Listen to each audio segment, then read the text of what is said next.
The Language of Love. Well, what's this game about? Let's have a little look.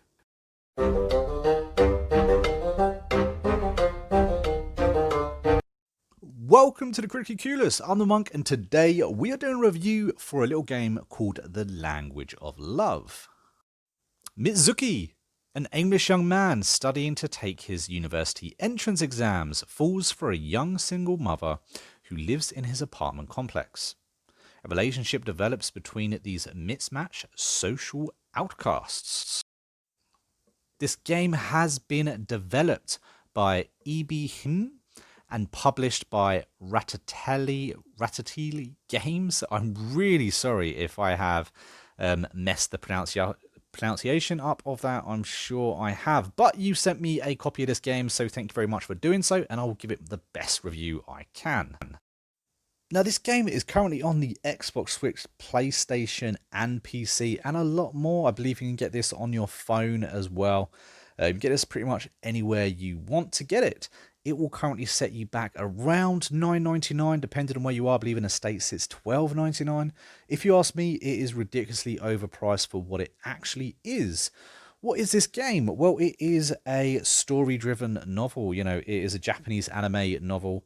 It tells you a story about two people who fall in love, one of them being a single mother and the other one being, a guy who's taken his entrance exams at university. Don't really know much more about him than that. His name's Mizuki, and they kind of bump into each other and fall into each other's lives.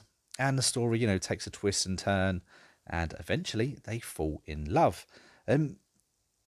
This game isn't usually something that I would pick. Now, I've done a few of these type of games today. These, not today. I've done a few of them this year. These, storytelling games, and honestly, this one wasn't the worst. The story itself is a little slow for my liking. However, again, it's not actually that bad.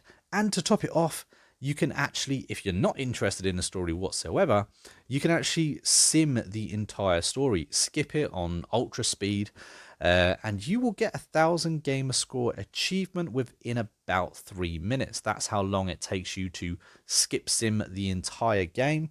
This game has over 80,000 words in it. It is a massive game. That will take you a good amount of time to actually read and get into. It does autoplay. You can adjust the autoplay for your reading speed as well. So if you're faster than others or slower than others, you can actually set that up.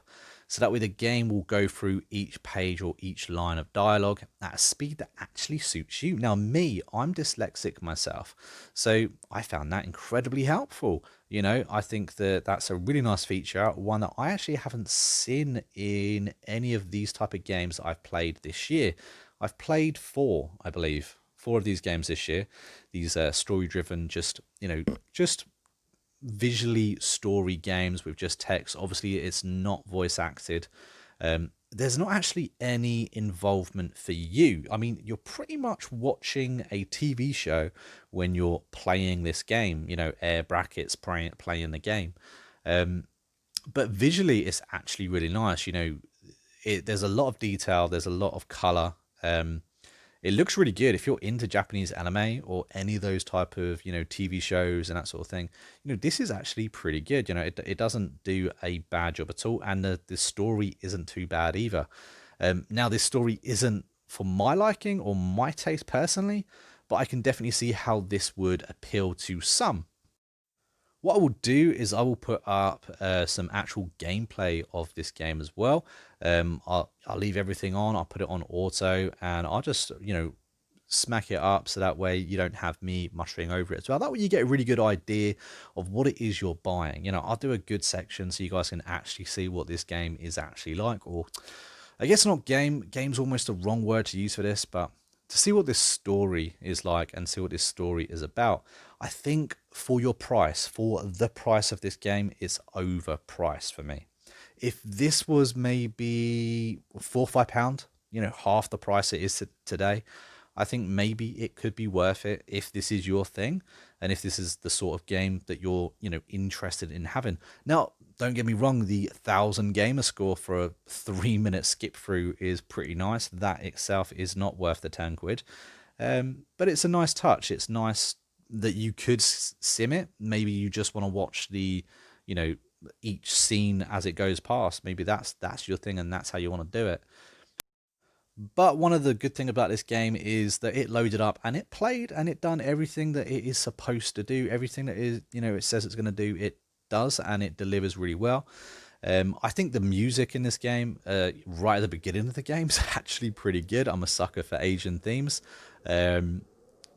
Yeah, and overall, I was actually pleasantly pleased with this game. I've actually given this game a pretty massive 4.5 out of 10.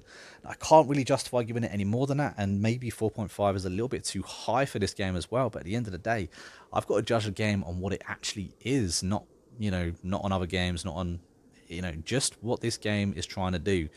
And ultimately, this game does everything it wants to do. You know, it's priced poorly, unfortunately. There's no getting out of that, but it works. It's user friendly. It looks pretty good. You know, the sound is a bit meh, whatever, and it's not exactly fun for me. That's my personal point. It's, you know, but the story's okay. Length itself, again, for the price, maybe not good enough, but that's why it's earned its 4.5 out of 10. So I've broken it down for you guys because I know some people, you know, they really don't like it if you give a game too high a score or too low a score. But at the end of the day, I judge this game on what it's actually doing, on, you know, and what it actually is rather than what I want it to be.